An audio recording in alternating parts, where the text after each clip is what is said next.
जग जपु राम, राम जपु जय। आहा क्या चरित्र, वास्तव में समाज के खाइयों को मिटाने में सक्षम है भरत चरित्र। भरत जी की चर्चा अद्भुत है श्री राम जी के जीवन में। महाराज तो पहले श्री भरत जी महाराज, दूसरे भरत हुए श्री शकुंतलानंदन श्री भरत जी महाराज, और तीसरे भरत हुए श्रीमद् भागवत के श्रीमान जड़ भरत जी महाराज। ये तीन भरत हुए।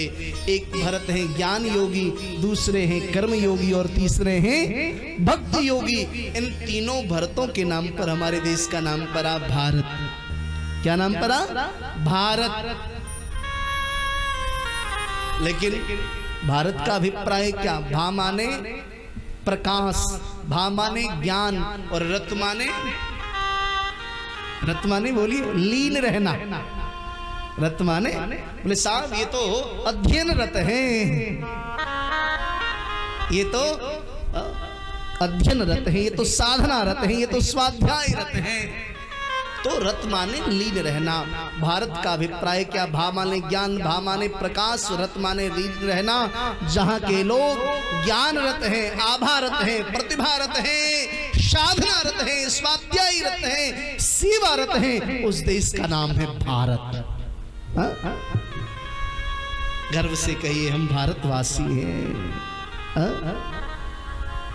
लेकिन अब हम भारतीय तो रहे नहीं, अब हम बड़े प्राउड फील करते कहने में आई एम इंडियन। वो आए विदेशी आक्रांत, हमको भारतीय कहने में उनको तकलीफ होती थी तो उन्होंने हमें इंडियन कह दिया, और हम बहुत गर्व से कहते हैं इंडियन। इंडियन समझते हो इंडिया? ये बहुत आप सब ज्ञानी श्रोता बैठे, जोर से बोलो जरा, इंडिया स्त्रीलिंग है कि पुल्लिंग? जोर से बोलिए दुबे जी, इंडिया स्त्रीलिंग है कि पुल्लिंग? बोलो बोलो बोलो।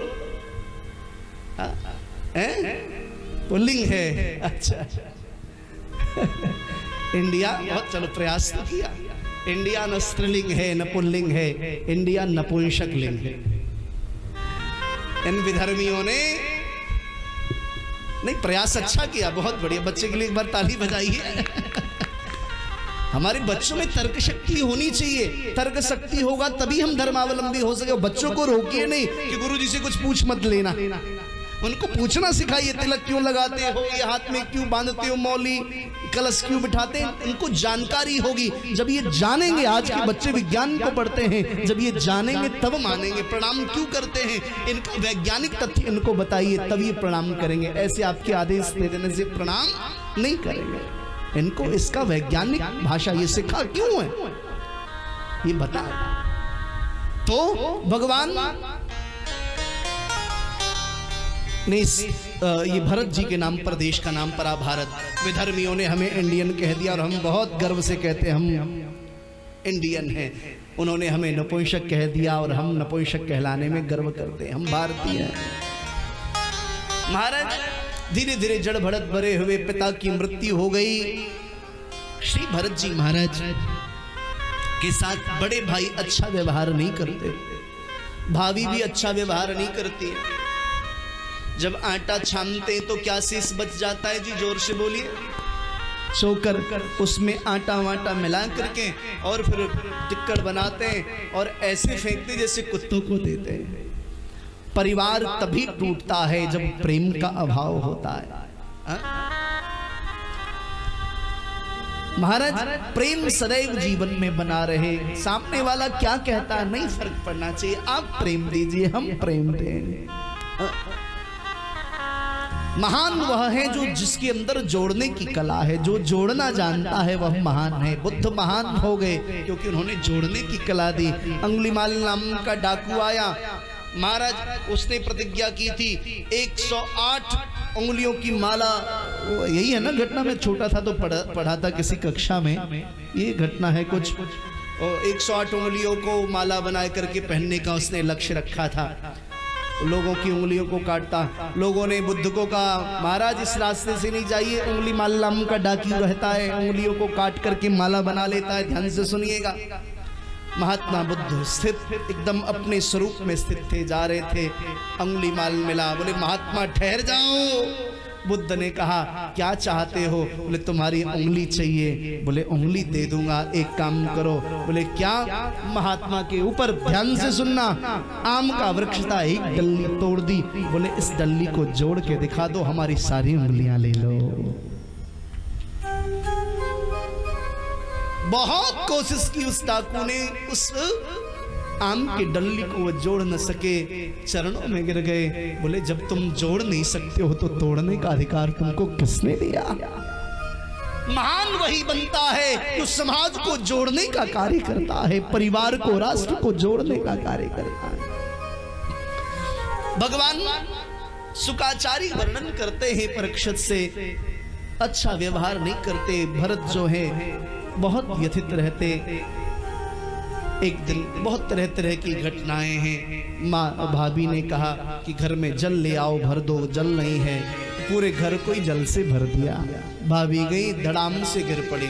अरे मैंने कहा था जल भरने के लिए। बोले वही तो किया हमने, आपने कहा भर दो जल, हमने भर दिया। ये ठीक नहीं किया। एक दिन भाई ने कहा देखो मैंने खेत में बुआई की है, देखना पक्षियां आके दाने को बीन के न ले जाएं। महाराज जड़ भरत जी गए, देखने लगे पक्षियां बड़े प्यार से आती हैं, प्यारी प्यारी पक्षियां दाने बीनती हैं। हा? अब जड़ भरत जी ने सोचा मैं भी राम जी का हूँ, पक्षी भी राम जी के, खेत भी राम जी का, दाने भी राम जी के, भैया भी राम जी के, सब राम जी का। तो राम जी के कार्य में हम विघ्न क्यों करें? बुला बुला के दाना खिलाने लगे। भाई आए, एक लगाया खींच के। मैंने कहा था खेत की रक्षा करना, तुमने बिगाड़ दिया, ठीक नहीं किया। सज्जनों, भगवान शुकाचार्य कहते हैं भाई ने कहा अब घर को त्याग दो। जड़ भरत ने कहा यही तो मैं चाहता था। घर त्याग करके जाने लगे। रास्ते में कोल भीलों के राजा मिले। महाराज इन्होंने भगवती पराम्बा से प्रार्थना की थी, मां यदि पुत्र रत्न की प्राप्ति हुई तो नरबली चढ़ाऊंगा।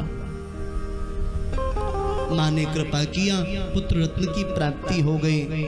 और तो कोई मिला नहीं, जड़ भरत जी महाराज मिले तो जड़ भरत जी को ही बांध दिया। जैसे ही बलि चढ़ाने के लिए उद्यत हुए, महाराज मूर्ति फट गई, भगवती पराम्बा प्रकट हो गई। खड्ग लेकर के कोल भीलों का वध किया और जड़ भरत जी की रक्षा की। बोलिए पराम्बा भगवती की जय। हाथ जोड़ के स्तुति किया। विश्वेश्वरी त्वं परपासि विश्वं, विश्वात्मिका धारयसि विश्वं। विश्वेशवन्द्या भवती भवन्ति, विश्वेशवन्द्या